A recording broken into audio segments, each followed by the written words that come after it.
Medina কেড়েছে অন্তর। জন্মের পরে কানে আদমকে দেয়নি, তুমি মৌলবাদী ছাড়া পাওনি। কথা বলেন ঠিক কিনা? জন্মের পরে কানে আদমকে দেয়নি, তুমি মৌলবাদী ছাড়া পাওনি। শুধু এখানেই শেষ? আবার আছে বাকি। আবার মরণের পরে জানাজা পড়াবে, মরণের পরে জানাজা পড়াবে, তখন কোথায় পালিয়ে যাবি? বিদ্রোহী বিপ্লবী মৌলবাদী কেন জঙ্গিবাদী? সত্যের পক্ষে গান গাই বলে আমি বিদ্রোহী, সত্যের পক্ষে ডাকি বলে আমি বিপ্লবী। কোরআনের পক্ষে কথা বলি তাই বলে আমাকে মৌলবাদী, জিহাদের পক্ষে গান লেখি তাই বলে উগ্রবাদী। আমি বিপ্লবী বিদ্রোহী মৌলবাদী কেন জঙ্গিবাদী? আসসালামু আলাইকুম ওয়া রাহমাতুল্লাহ। মুসলমানরা কি মারা গেছে নাকি? আসসালামু আলাইকুম ওয়া রাহমাতুল্লাহ। কেমন আছেন আপনারা? আমিও আল্লাহ তাআলার মেহেরবানিতে অনেক ভালো আছি। ঈশা নামাজের আগে যিনি আলোচনা করলেন এবং তার আগে যিনি আলোচনা করলেন, ইনরা অনেক গুরুত্বপূর্ণ আলোচনা করেছেন। তারপরেও হতে পারে 1 মিনিট অথবা 5 মিনিট অথবা 10 মিনিটের কোনো কথা আপনার পুরো জীবনটাকে বদলাই দিতে পারে। এজন্য এখনো যারা বাহিরে ঘোরাফেরা করতেছি, সবার কাছে অনুরোধ করব, আমরা সবাই দুনিয়ার যত কাজ আছে সব কাজকে পিছনে ফেলে আমরা মাহফিলের প্যান্ডেলের দিকে চলে আসি।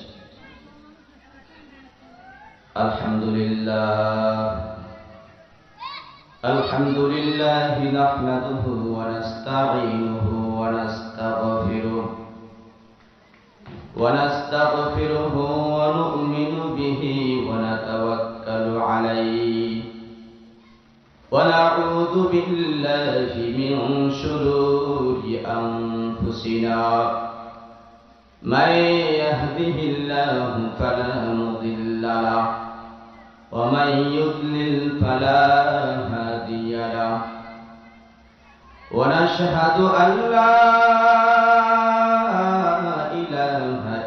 الله وحده لا شريك له ونشهد أن سيدنا ومولانا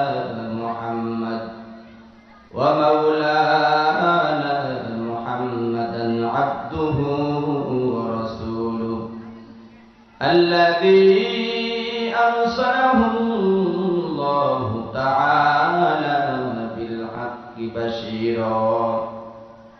بالحق بشيرا ونذيرا وداعيا إلى الله بإذنه وسراجا منيرا. فقد قال الله تبارك وتعالى في كلامه المجيد وفي فرقانه الحميد: أعوذ بالله من الشيطان الرجيم. সবাই আমার সাথে পড়েন, বিসমিল্লাহির রহমানির রহিম। ইয়া আইয়ুহাল্লাযীনা আমানু ادخلوا في السلم كافة ولا تتبعوا خطوات الشيطان إنه لكم عدو مبين. وقال سبحانه وتعالى: ما آتاكم الرسول فخذوه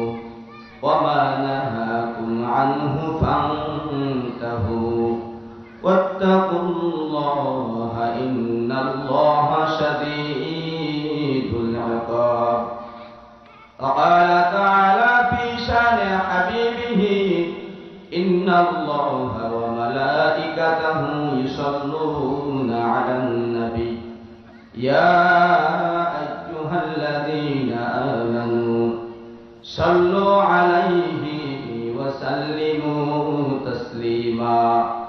সবাই জবান খুলে মহব্বতের সঙ্গে দুরূদ ইব্রাহিম পড়ি। আল্লাহুম্মা সাল্লি আলা মুহাম্মাদিন ওয়া আলা আলি মুহাম্মাদ কামা সাল্লাইতা আলা ইব্রাহিম ওয়া আলা আলি ইব্রাহিম ইন্নাকা হামিদুম মাজিদ। আল্লাহুম্মা বারিক আলা মুহাম্মাদিন ওয়া আলা আলি মুহাম্মাদ কামা বারাকতা আলা ইব্রাহিম ওয়া আলা আলি ইব্রাহিম ইন্নাকা হামিদুম মাজিদ। দুরূদ শরীফ পড়তে কষ্ট হয় না? দুরূদ শরীফ পড়লে লাভ কি জানেন আপনারা? যদি কোনো ব্যক্তি আল্লাহ রাসূল সাল্লাল্লাহু আলাইহি ওয়াসাল্লামের শানে দুরূদ পাঠ করে, দুনিয়াতে আল্লাহ তাআলার যত ফেরেশতা বিভিন্ন কাজে নিয়োজিত আছে, এর মধ্যে এক শ্রেণীর ফেরেশতা আছে যাদেরকে আমরা বুঝি ভ্রাম্যমান ফেরেশতা, যারা সদা সর্বদা সফর করতে থাকে, ঘুরতে থাকে। তাদের শুধুমাত্র একটাই কাজ, দুনিয়াতে কোথায় কোন জায়গায় আল্লাহ তাআলার কোন গোলামেরা, আল্লাহ তাআলার কোন বান্দারা, রসুলের কোন উম্মতেরা রসুলের শানে দুরূদ পাঠ করতেছে, তারা এই দুরূদটা ওখান থেকে নিয়ে একেবারে রওজা মুবারক মদিনা মুনাওয়ারায় পৌঁছে দেয়। কোথায় পৌঁছে দেয়? মদিনা মুনাওয়ারা। দুরূদ কি আমাদেরকে ওই পর্যন্ত পৌঁছে নিয়ে যাইতে হয়, নাকি তারা এখান থেকে নিয়ে যায়? এখান থেকে নিয়ে যায়। কোথায় নিয়ে যায় বাবা? মদিনা। মদিনা নামটাই যেন একটা আলাদা একটা আকর্ষণ তৈরি করে হৃদয়ে। যারা রসুলের প্রেমিক, রসুলের আশেক, যারা মদিনা নামটা শুনলেই যেন হৃদয়ে অন্তরে একটা কম্পন সৃষ্টি হয়। মদিনা নাম কত সুন্দর,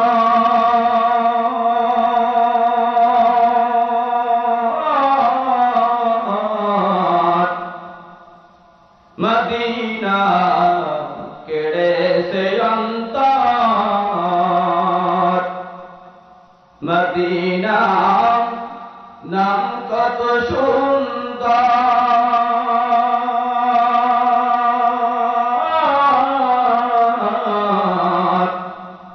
মদিনা কেড়ে সে অন্তর। ওই মদিনার পথের ধুলি আমি, ওই মদিনার পথের ধুলি আমি মাখতে পারলাম না, মদিনা যাইতে পারলাম না, মদিনা দেখতে পারলাম না, মদিনা যাইতে পারলাম না, মদিনা দেখতে পারলাম না। আমি অসহায় তাই এত দূরে রই, আমি অসহায় তাই এত দূরে রই, শুধুই সালাম জানাই মদিনা যাইতে পারলাম না, মদিনা দেখতে পারলাম না।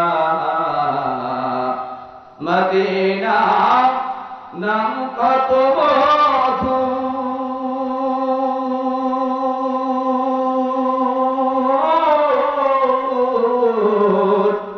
মদিনা আর যে কত দূর। মদিনা যাইতে মন চায় কিনা? মদিনা নাম কত মধুর,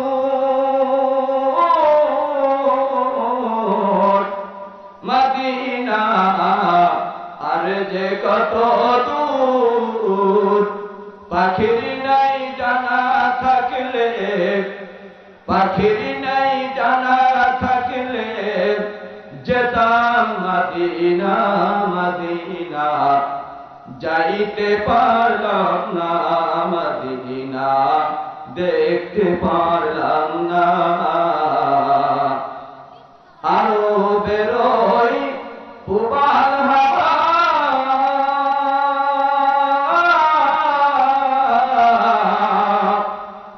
পশ্চিমে করে ধাওয়া,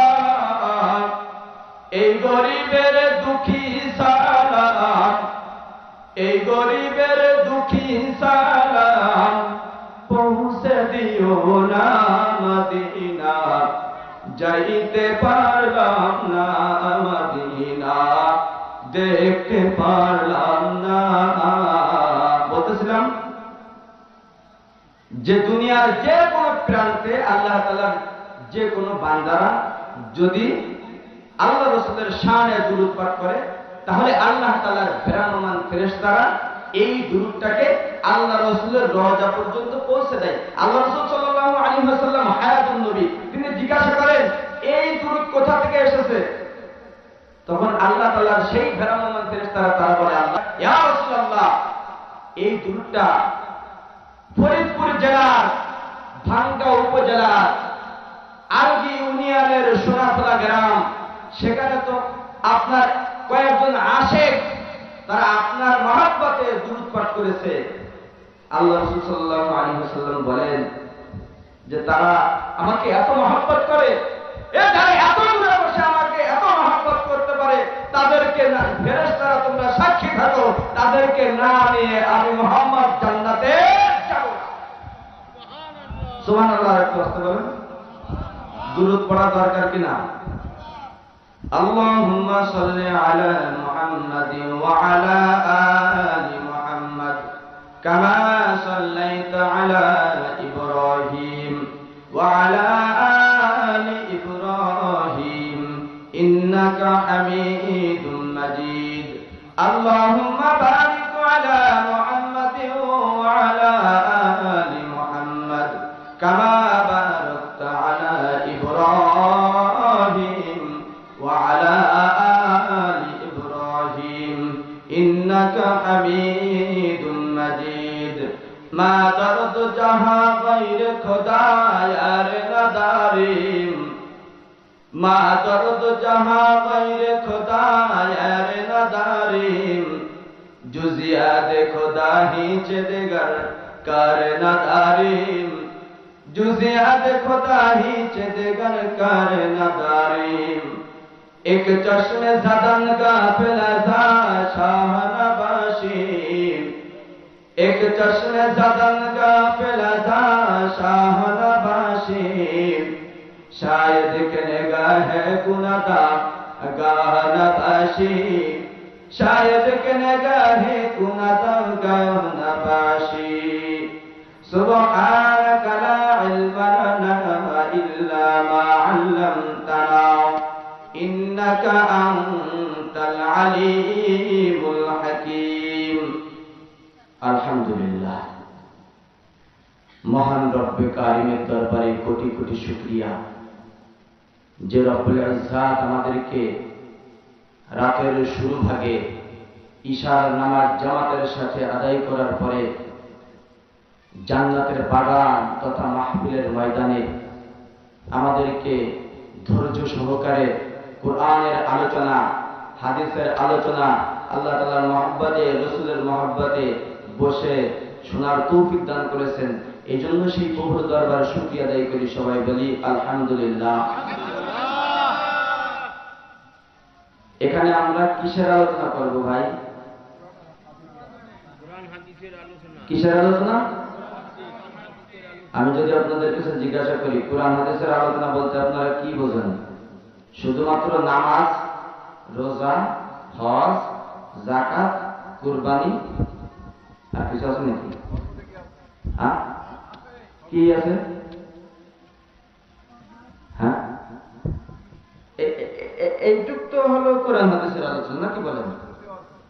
আছে নাকি? কোরআন হাদিসের আলোচনা বলতে আমাদের সমাজের সিংহভাগ মানুষ এটা মনে করে যে কোরআন হাদিসের আলোচনা মানে হলো নামাজ রোজা হজ যাকাত ফিতরা ব্যবসা, এইটুকু হলো কোরআন হাদিসের আলোচনা। এছাড়া আর কোরআন হাদিসে আর কোনো আলোচনা নেই। আল্লাহ তাআলা বলেন তিবয়ানাল লিকুল্লি শাই, প্রত্যেকটা বিষয় বিস্তারিতভাবে আমি কোরআনের মধ্যে আলোচনা করেছি। বলি সুবহানাল্লাহ। এমন কোন বিষয় নাই যা আল্লাহ পাক রব্বুল আলামিন কোরআনের মধ্যে আলোচনা করেন নাই।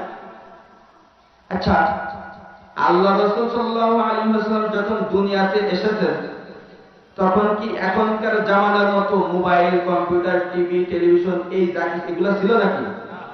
ছিল না। তাহলে এখন যদি আপনারা জিজ্ঞাসা করেন যে হুজুর আপনি যদি বলেন কোরআন মোবাইল ব্যবহার করা যাবে কি যাবে না, যাবে কি যাবে না, যদি বলেন মোবাইল ব্যবহার করা যাবে, তাহলে এর কোনো সমাধান কোরআন হাদিসে থাকা লাগবে? লাগবে কি? আর যদি বলেন মোবাইল ব্যবহার করা যাবে না, তাহলে এর কোনো না কোনো সমাধান কোরআন হাদিসে থাকা লাগবে। তাহলে কোরআন নাযিল হয়েছে কত বছর আগে? প্রায় 1500 বছর আগে। প্রায়, কথা কি ক্লিয়ার বোঝা যাচ্ছে? কত বছর আগে? প্রায় 1500 বছর আগে। 1500 বছর আগে আল্লাহ তাআলা জানতেন না 1500 বছর পরে, 1400 বছর পরে দুনিয়াতে মোবাইল আবিষ্কার হবে? জানতেন কি জানতেন না? আল্লাহ তাআলা জানতেন না 1500 বছর পরে বাংলাদেশ নামক একটা দেশ থাকবে, সেই দেশে উলামায়ে কিরাম যখন আলোচনা করতে যাবে তাদের মুখ থেকে মাইকটা এমনি ভাবে সরাই নেওয়া হবে? জানতেন না আল্লাহ? জানতেন কি? তাহলে যারা বলে যে কোরআন হাদিসের আলোচনা মানে হলো এই নামাজ রোজা হজ যাকাত এগুলা, তাহলে ওইগুলোর সমাধান কোথা থেকে পাবো আমরা? সমাধান আছে কি নাই? আছে, অবশ্যই আছে। প্রত্যেকটা বিষয় কোরআনের মধ্যে আছে, প্রত্যেকটা বিষয়। এমন কোন বিষয় পাবেন না আপনি যে বিষয়টা কোরআনের মধ্যে নাই। কিন্তু আমাদের এক শ্রেণীর মানুষ তারা এইটা মনে করে। কোনটা মনে করে? হ্যাঁ, নামাজ রোজা হজ যাকাত। আচ্ছা, এইটুকু বললাম, এইটুকু যদি আমি বলি যে হ্যাঁ নামাজ রোজা হজ যাকাত ফিতরা মান্নত জিহাদও আছে, হলো এটুকু আছে, তো এর মধ্যে যদি আমি বলি যে নামাজ পড়লে এই সওয়াব, না পড়লে এই ক্ষতি, নামাজ না পড়লে কি করবে আল্লাহ তাআলা? হাসরের ময়দানে ফেরেশতাদেরকে দিয়ে আগুনের রশি গলায় বেঁধে টানতে টানতে হেঁচড়াইতে হেঁচড়াইতে জাহান্নামে নিয়ে যাবে। আল্লাহ তাআলা বলবেন খুযুহু ফাগুল্লু দাও, সুম্মাল জাহিমা সাল্লু, তাদেরকে আগুনের শিকারি বানাও, জাহান্নামে ফেলে দাও। কাদেরকে বাবা? হ্যাঁ, যারা আল্লাহ তাআলার হুকুম মতো চলে না, যারা রমজান মাসে রোজা রাখে না, যারা যাকাত দেওয়ার উপর ওয়াজিব হয়েছে যাকাত দেয় নাই, হজ তাদের উপর ফরজ হয়েছে হজ করে নাই, হ্যাঁ নামাজ ফরজ হয়েছে নামাজ পড়ে নাই। তাহলে যদি এইটুকু থাকে তাহলে তাদের বিরুদ্ধে কথা যাচ্ছে না? দুনিয়ার কোন মানুষ কি জানে না যে সুদ খাওয়া হারাম? যারা ব্যাংক পরিচালনা করে তারাও তো জানে, জানে কি? জানে। তারপরে সুদের কথা বললে হবে না হুজুর, সুদের কথা বলা যাবে না। আমাদের যে কি একটা সমস্যা, একদিকে আল্লাহ তাআলা বলেছেন বলো, আর একদিকে বলতে গেলে আপনাদের কাছে খারাপ হয়ে যেতে হয়। সত্য কথা বললেই বিপদ, এদিকে আল্লাহ তাআলা উপর থেকে চাপ দিচ্ছে বলতে হবে। আলা কুল্লুকুম রাঈন ওয়া কুল্লুকুম মাসউলুন আন রাইয়াতিহি, দুনিয়াতে প্রত্যেকটা মানুষ দায়িত্বশীল, প্রত্যেকটা মানুষ দায়িত্বশীল। একেবারে যেই ব্যক্তির অধীনে কেউ নাই, কেউ বলতে বাবা নাই, মা নাই, বিবাহ করে নাই, স্ত্রী সন্তান নাই, শুধুমাত্র তার 3.5 হাত বডি, এছাড়া আর কিছুই নেই, তাকেও তার 3.5 হাত বডি সম্পর্কে জিজ্ঞাসা করা হবে যে তোমার 3.5 হাত বডিকে তুমি 50 বছর 60 বছর হায়াত পাইছো, কেমনে চালাইছো? হ্যাঁ, আচ্ছা, যে পরিবারের অধিপতি, পরিবারের মালিক, যে তাকে তার পরিবারের যারা আছে তাদের ব্যাপারে জবাবদিহি করা লাগবে। যে সমাজপতি, সমাজের মাতবার আছে না? মাতবার কাছে জিজ্ঞাসা করবে, তুমি তো এই সমাজ পরিচালনা করতে, জি এখন কৈফিয়ত দাও কেমন কি করছো। মেম্বারের কাছে জিজ্ঞাসা করবে, তোমার ওয়ার্ডে তোমার দায়িত্ব দিছিলে কেমন কি করছো বলো, এক এক করে হিসাব দিয়ে দাও। চেয়ারম্যানের কাছে তার ইউনিয়নের ব্যাপারে জিজ্ঞাসা করা হয়, হ্যাঁ এমপির কাছে তার আসনে যত এরিয়া আছে এর মধ্যে যত মানুষ আছে জিজ্ঞাসা করা হবে। মন্ত্রীর কাছে, রাষ্ট্রপতি যে তার কাছে রাষ্ট্রের ব্যাপারে জিজ্ঞাসা করত। আসলে এরা যদি এই বিষয়টা স্পষ্ট করে জানতো আর মানতো, মেম্বারি করতে চাইতো না, চেয়ারম্যানই করতে চাইতো না, এমপিত্ব চাইতো না, মন্ত্রিত্ব চাইতো না। কারণ এত মানুষের জবাব দেওয়া কি সহজ ব্যাপার? উমারে ফারুক রাদিয়াল্লাহু আনহু বলেন, যখন তিনি অর্ধ জাহানের খলিফা, অর্থাৎ সারা পৃথিবীকে দুই ভাগ করলে যদি এক ভাগ হয়, এই এক ভাগের সে বাদশা, রাজা, প্রতিনিধি, তিনি বলেন মদিনার কোন একটা কুকুরও যদি না খেয়ে মারা যায় তাহলে আমি ওমরকে হাসরের ময়দানে আল্লাহ তাআলার দরবারে জবাবদিহি করা লাগবে। কুকুর তো দূরের কথা, মানুষ না খেয়ে মারা যায় সেই খবর নাই। হ্যাঁ কি বলেন, এই খবর আছে? যে যত মাইরে খাতি পারে, মাইরে তো নিজের বাড়ি রাখে না, ওই বাবা দাদা বাবুকে কাছে পাঠাই দেয়। যাই হোক, তো প্রত্যেকটা মানুষকে তার দায়িত্বের ব্যাপারে জিজ্ঞাসা করা হবে। এখন সবাই কি তার দায়িত্ব সম্পর্কে জানে? জানে না। জানানোর দায়িত্ব কার? উলামায়ে কিরাম। এই উলামায়ে কিরাম জানাবে। কিন্তু উলামায়ে কিরাম যখন বলে পর্দার কথা বললে উলামায়ে কিরাম অপরাধী, সুদের কথা বললে উলামায়ে কিরাম অপরাধী, ঘুষের কথা বললে উলামায়ে কিরাম অপরাধী, কোরআনের সঠিক ব্যাখ্যা তুলে ধরলে উলামায়ে কিরাম অপরাধী, জিহাদের কথা বললে উলামায়ে কিরাম অপরাধী, মোট কথা সত্য কথা বললেই অপরাধী। সত্যের পক্ষে গান গাই বলে আমি বিদ্রোহী, সত্যের পক্ষে ডাকি বলে আমি বিপ্লবী, কোরআনের পক্ষে কথা বলি তাই বলে আমাকে মৌলবাদী, জিহাদের পক্ষে গান লেখি তাই বলে উগ্রবাদী, আমি বিপ্লবী বিদ্রোহী মৌলবাদী কেন জঙ্গিবাদী, বিপ্লবী বিদ্রোহী মৌলবাদী কেন জঙ্গিবাদী। আপনারা শুনেন না, আমি শুনেছি অনেকবার। এই আমার মাথায় বাবরি চুল দেখতেছেন না, আছে, এটা আল্লাহ রাসূলের সুন্নাত। প্রত্যেকটা সাহাবী, প্রত্যেকটা নবী এই সুন্নাতটা পালন করছে। ভালো করে শুনে নেন, প্রত্যেকটা নবী, প্রত্যেকটা সাহাবী এই সুন্নাতটা পালন করছে 100% ঠিক। হ্যাঁ, তাহলে নবীদের সুন্নাত, সাহাবীদের সুন্নাত। আমাকে কতজন বলছে, আমার গ্রামের মানুষ অনেকে বলছে, আমার বলে ভাতিজা তুমি কি জেএম বিল্লো? জেএম বিল্লো কেন? আমার মাথায় ভাবিছু আমি জেএম বিল্লো। আমি জিজ্ঞাসা করলাম যে কাকা চাচা আপনি বলেন তো জেএমবি আসলে দেখতে কেমন? এই ভেকাটা কাকে গেছে, কারণ আসলে তো সেও দেয়নি। জেএমবি আসলে দেখতে কেমন সেও জানে না, বিপদে পড়ে গেছে। মানে ওরা মনে করে কি এরকম বড় মোষ, এরকম বড় দাড়ি, এরকম বড় চুল, এ মনে হয় জেএমবি, বুঝছেন? এই হলো আমাদের অবস্থা। এরপরে সারা বিশ্বে এই একটা শব্দ দিয়ে মানুষের কাছে এই বাবরিওয়ালাদেরকে, পাগড়িওয়ালাদেরকে ঘৃণিত করে তুলছে, কলঙ্কিত করছে। জন্মের পরে কানে আজান কি দেয়নি, তুমি মৌলবাদী ছাড়া হওনি। কথা বলেন ঠিক কিনা? এমন কোন মৌলবী, এমন কোন বাপের বেটা আছে, কোন আলেম সারা কালেমা পড়ে বিবাহ দিবে না, আর সে বিবাহ করে তার বিবাহ সহি হবে? এ কোন আলেমদের সহযোগিতা ছাড়া যদি সে বিবাহ করে নেয় তাহলে তার সন্তানটা কি হবে? যা হবার তাই হবে।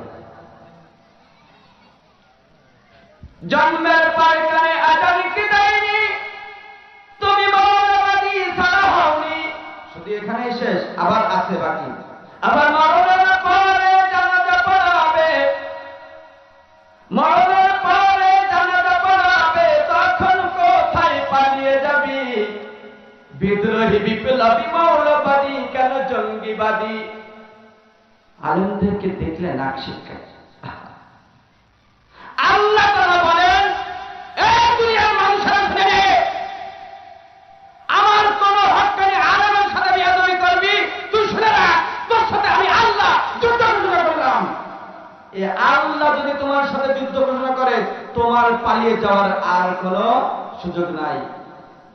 ইন্না মাআল উসরি ইসরা, ফাইন্না মাআল উসরি ইসরা। কঠিনতা থাকবে, এরপরে আবার সহজ আসবে। রাত যত গভীর হবে, সকাল তত নিকটে, ঠিক না? আপনারা কি মারা গেছেন না? কোনো সারা শব্দ নাই। রাত যত গভীর হবে, সকাল তত নিকটে। এক বনে একটা গৃহপালিত গরু গাভী ঘাস খাইতে খাইতে বনের মধ্যে চলে গেছে। কোথায় গেছে বাবা? জঙ্গলে গেছে। জঙ্গলে যাওয়ার পরে এখন গরু তো সেই হিসাব নাই, যে বনে তো হিংস্র প্রাণী বসবাস করে, বাঘ সিংহ। এখন তারা তাকে ধাওয়া করেছে। গরু গাভী কোনো মতে প্রাণ বাঁচিয়ে এক দৌড়াতে দৌড়াতে একটা কাদার মধ্যে এসে পড়ছে, আর উঠতে পারে না। পিছু ধাওয়া করছে বাঘ পিছু ধাওয়া করতে করতে কাদার মধ্যে পড়ছে। এখন বাঘ হাসে আর বলে, গরু এখন কোথায় যাবা? খুব তো পালাইলে। গরু একটা মুচকি হাসি দিয়ে বলে, সন্ধ্যা হতে দাও। কি বলো? সন্ধ্যা হতে দাও। যখন সন্ধ্যা হবে, তখন আমার মালিক আমাকে খুঁজতে খুঁজতে এখান থেকে এসে নিয়ে যাবে। কিন্তু তোমার কোনো মালিক নাই, তোমার এখানে থেকে পচে মরা লাগবে। যালিকা বিআন্নাল্লাহা মাওলাল্লাযিনা আমানু ওয়া আন্নাল কাফিরিনা লা মাওলা লাহুম। যারা ঈমান এনেছে তাদের অভিভাবক আল্লাহ, আর যারা ঈমান আনে নাই, বেঈমান, কাফের, মুশরিক, তাদের কোনো অভিভাবক সাহায্যকারী নাই। জন্মের পরে কানে আজান কি দেয়নি, তুমি মরণবাদী ছাড়া হওনি। আবার মরণের পরে জানাজা পড়াবে, তখন কোথায় পালিয়ে যাবি? বিদ্রোহী, বিপ্লবী, মৌলবাদী, কেন জঙ্গিবাদী? হুজুরদেরকে, আলেমদেরকে এ জাতীয় গালি দেওয়ার আগে একটু ভেবে নিও। আবার তোমার ওই আলেমদের কাছে, ওই হুজুরদের কাছে আবার তোমার যাওয়া লাগবে। আর যদি তুমি আলেম উলামাদেরকে ছাড়া তোমার বাবা, তোমার নিজেকে দাফন করা হয়, তাহলে শিয়াল কুকুর যেভাবে রাস্তায় পচে মরে থাকে, তাদের জানাজা হয় না, তুমিও শিয়াল কুকুরের মতো রাস্তায় তোমার এরকম মৃত্যু হবে। তোমাকে জানাজা দেওয়ার মতো কোনো আলেম পাওয়া যাবে না। আলেমদেরকে দেখে নাক শিক্ষাও। 92% মুসলমানের দেশে আলেমদেরকে দেখলে তুমি নাক শিক্ষাও। কোথায় পেয়েছো এই দেশ? এই দেশ তোমরা কোথায় পেয়েছো? ইতিহাস খুলে দেখো। বাংলাদেশ স্বাধীন হয়েছে 1971 সালে, ভারতবর্ষ স্বাধীন হয়েছে 1947 সালে।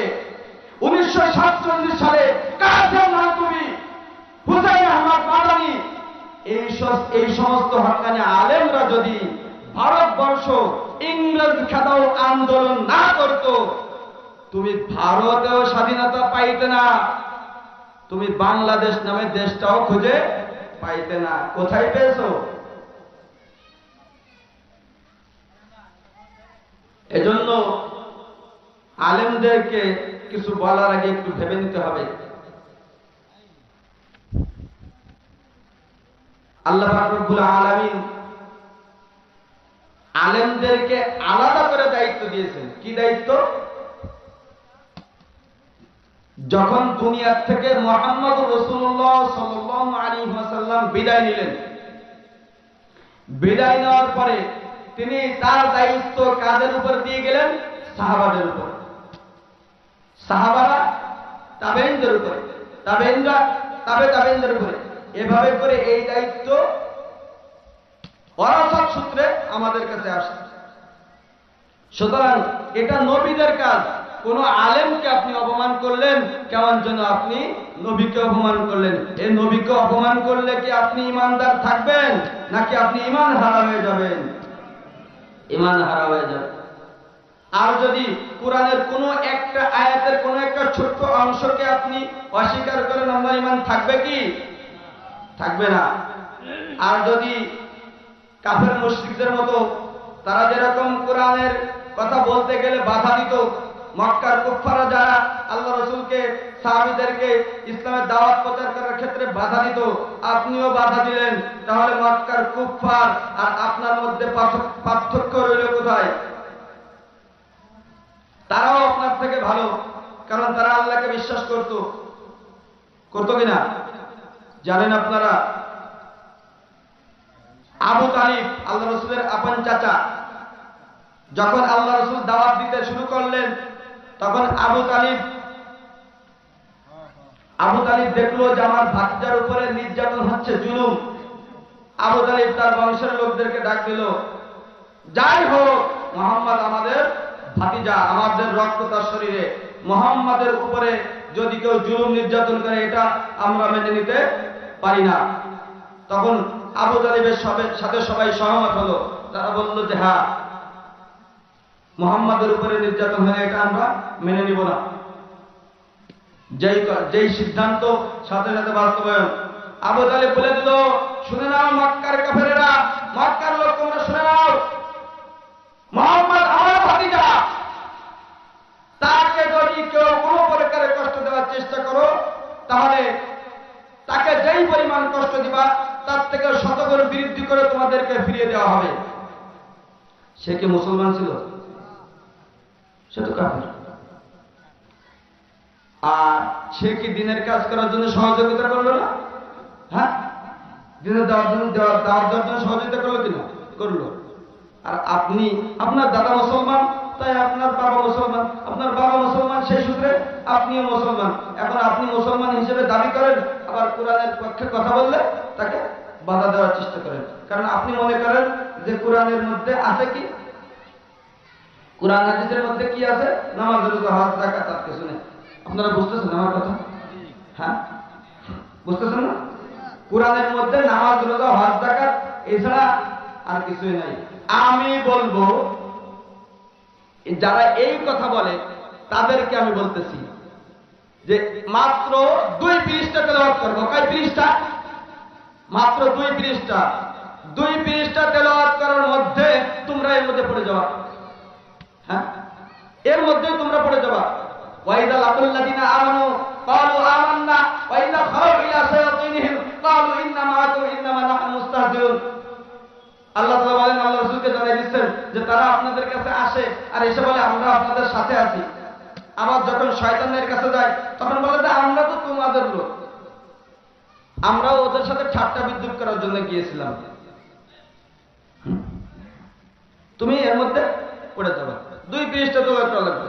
আল্লাহ তাআলা বলেন, যাদের কান আছে কিন্তু শোনে না, চোখ আছে দেখে না, আল্লাহ তাআলা তাদের অন্তরে মোহর মেরে দিয়েছেন। ওরা যদি কোরআনটাকে যদি কোনোভাবে খাদ্য তৈরি করে ওকে যদি খাইয়ে দেওয়া হয়, এরপরেও তার হেদায়েত হবে না। আসলে কোরআনের দোষ না, যে বলে তারও দোষ না, দোষ হলো আপনার। আপনি অসুস্থ, আপনি অসুস্থ। আমি প্রায় একটা উদাহরণ দিয়ে থাকি। যখন কোনো ব্যক্তি অসুস্থ হয়, ধরে নেন আপনার জ্বর হয়েছে, আচ্ছা জ্বর হইলে কি মিষ্টি খাবারও মিষ্টি লাগে না তিতে লাগে? তিতে লাগে। খাবারটা মিষ্টি, খাবারের দোষ না আপনার দোষ? আপনার দোষ। খাবারটা মিষ্টি কিন্তু আপনার কাছে তিতে লাগতেছে কেন? আপনি অসুস্থ, আপনার গাল নষ্ট হয়ে গেছে, আপনার গাল নষ্ট হয়ে গেছে। বুঝে নিতে হবে কোরআনের কথা, এটা সত্য কথা।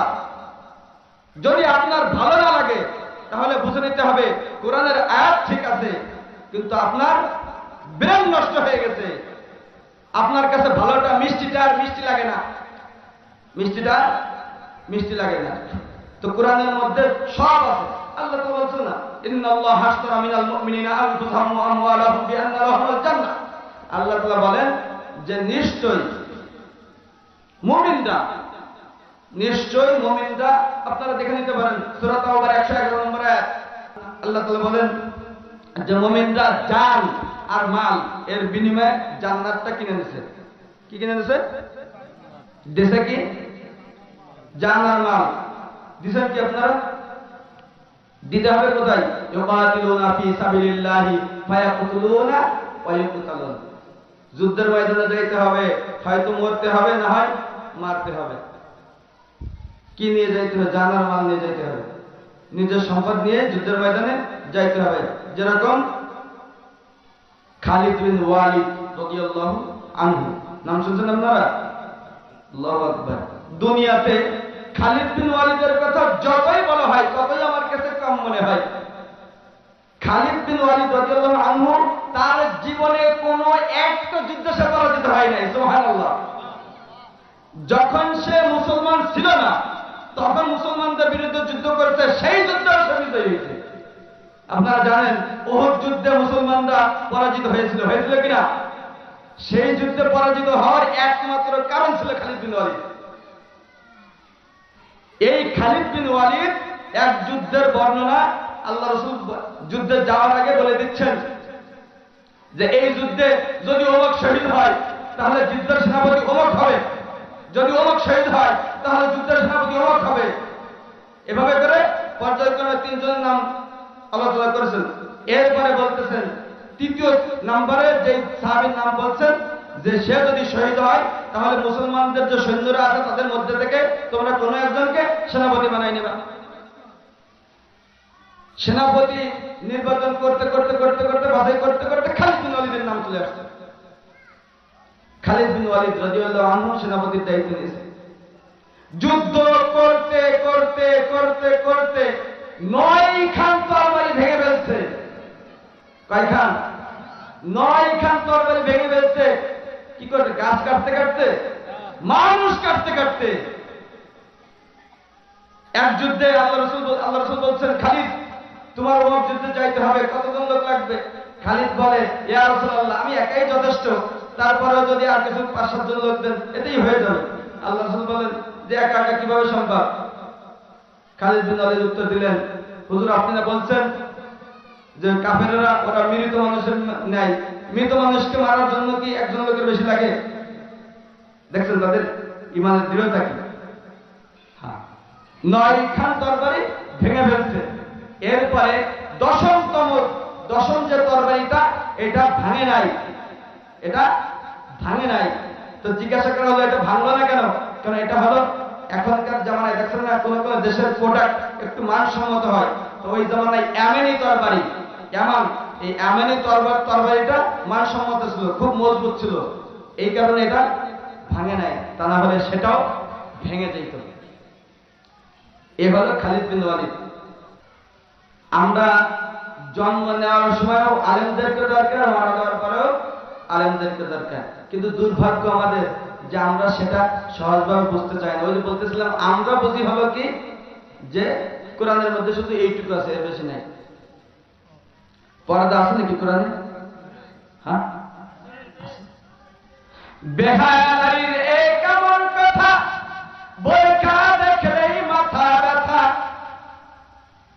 বেহায়া নারীর এই কেমন কথা, বোরখা দেখলেই মাথা ব্যথা।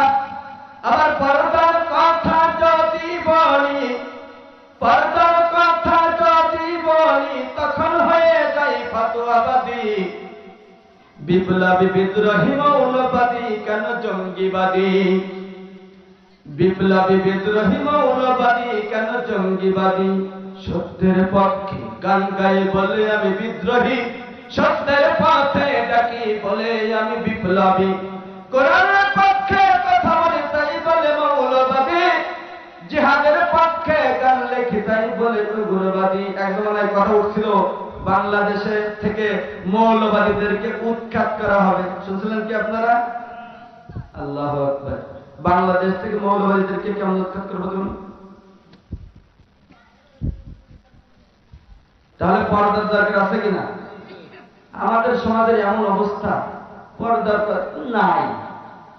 আর এখন যে কি একটা অবস্থা শুরু হয়েছে আপনাদেরকে বলি, প্রায় 30-40 বছর ধরে কাফের মুশরিকদের একটা গোষ্ঠী তারা চিন্তা করতেছিল কিভাবে একটু ব্রেন খাটাই মুসলমানদের মেয়েদেরকে কিভাবে তাদের কাছে যাব না, তারপরে তাদেরকে নগ্ন করব, তাদেরকে বেপরদার মধ্যে আনবো, কিভাবে সম্ভব, এরকম ভাবে চেষ্টা করে তারা মোটামুটি সফল। জানেন তো আপনারা এই যে ফেসবুক, টিকটক, ইনস্টাগ্রাম এই জাতীয় জিনিস আছে, এগুলোর মাধ্যমে দেখবেন যে একটা মেয়ে সে কিভাবে নিজেকে নগ্ন করে ভিডিও করে ছবি তুলে মানুষের কাছে প্রচার করতেছে, এটা তারা সফল হয়েছে। যদি আমার মা বোনেরা বেপরদা অবস্থায় চলতে থাকে থাকে তাহলে দুনিয়াতে আর কোনো শামসুল হক ফরিদপুরি আসবে না। শামসুল হক ফরিদপুরি শামসুল হক ফরিদপুরিকে যদি আনতে হয় তাহলে শামসুল হক ফরিদপুরি তো যে কোনো বেপরদা, যে কোনো বেহায়া নারীর গর্ভে আসবে না। আসবে কি? পেট ভালো হতে হবে, ক্ষেত যদি ভালো হয় ফসল ভালো হবে, তাহলে আগে ক্ষেত ভালো হতে হবে। যদি এভাবে চলতে থাকে আর কোনো ফজলুল হক আমিনী আসবে না। যদি এভাবে চলতে থাকে আর কোনো ফজলুল করিম আসবে না। যদি এভাবে চলতে থাকে আর কোনো হাফেজ হুজুর আসবে না। যদি এভাবে চলতে থাকে তাহলে তো যদি এইভাবে বেহায়াপাড়া ব্যাপারটা যদি চলতে থাকে তাহলে এই মানুষগুলো আর আসবে না। আমরা তো হারিয়ে ফেলতেছি। যাই হোক, এলোমেলো কিছু কথা বললাম, সময় কম। যদি বেশি সময় হতো আর একটু লম্বা করে বলতাম। যাওয়ার আগে একটা কথা বলে যাই, সেটা হলো যে আমাদের সমাজে যে ধরনের সমস্যাগুলো আছে এই সমস্যাগুলো থেকে আমাদেরকে বেঁচে থাকতে হবে। আর এই সমস্যা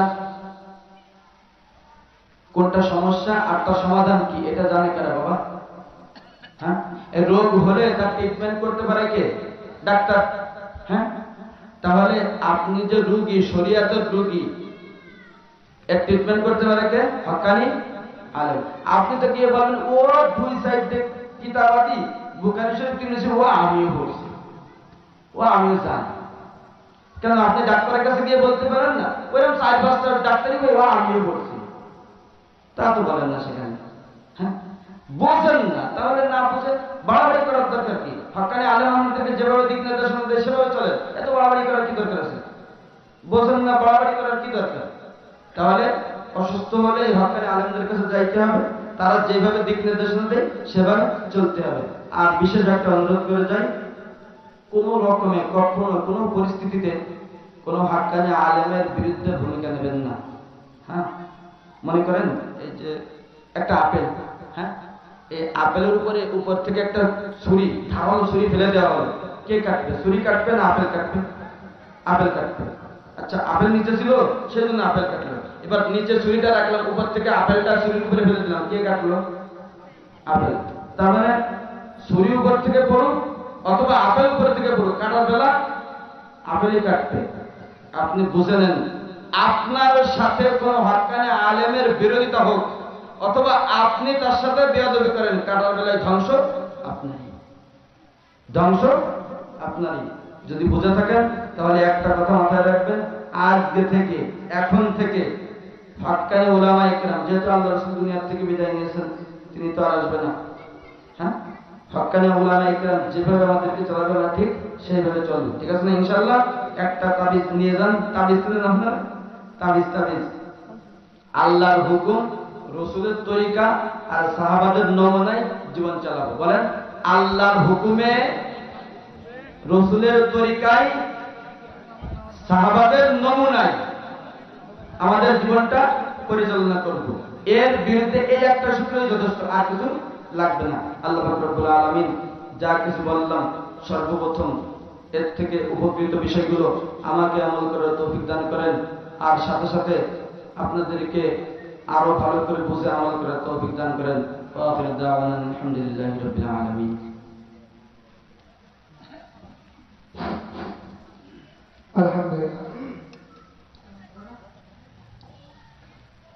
আলহামদুলিল্লাহ, হযরতের মুখ থেকে আমরা গুরুত্বপূর্ণ আলোচনা শুনলাম। আল্লাহ পাক রব্বুল আলামিন আমাদের সবাইকে তার আলোচনা থেকে শিক্ষা নিয়ে বাকি জীবন গড়ার তৌফিক দান করুন।